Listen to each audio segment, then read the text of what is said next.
नमस्कार मित्रांनो, आपले पुन्हा एकदा आपल्या चॅनलमध्ये मनपूर्वक स्वागत. मित्रांनो, सध्या इंजिनिअरिंगची प्रवेश प्रक्रिया सुरू आहे आणि सर्वांना माहितीच आहे की आता कॅप राऊंड 1 चालू आहे. मित्रांनो, या व्हिडिओमध्ये आपण पाहणार आहोत एक खूपच महत्त्वाची बातमी. कॅप राऊंडमध्ये नेमके कॉलेज कोणतं सिलेक्ट करायचं आणि कोर्स कोणतं सिलेक्ट करायचं या संदर्भात आपण या व्हिडिओमध्ये माहिती पाहणार आहोत.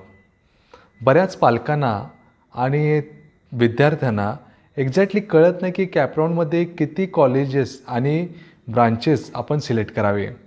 तर विद्यार्थी मित्रांनो, मला तुम्हाला सांगायचं आहे, तुम्हाला फ्युचरमध्ये ज्या क्षेत्रामध्ये करिअर करायचं आहे, उदाहरणार्थ मला जर इलेक्ट्रॉनिक्स अँड टेलिकम्युनिकेशन इंजिनिअरिंगमध्ये करिअर करायचं असेल किंवा केमिकल इंजिनिअरिंगमध्ये करिअर करायचं असेल किंवा फूड टेक्नॉलॉजीमध्ये करिअर करायचं असेल, अशा अनेक ब्रांचेस आहेत.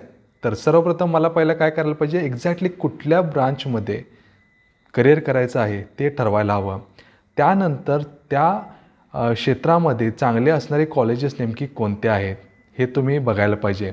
आता समजण्याकरता मी एक्झाम्पलसाठी उदाहरण घेतो की समजा मला इलेक्ट्रॉनिक्स अँड टेलिकम्युनिकेशन इंजिनिअरिंगमध्ये करिअर करायचं आहे. तर मला काय पाहायला हवं, इलेक्ट्रॉनिक्स अँड टेलिकम्युनिकेशन इंजिनिअरिंग म्हणजेच ENTCमध्ये सर्वात चांगली कॉलेजेस महाराष्ट्रात कोणकोणते आहेत त्याची मला लिस्ट करावी लागेल.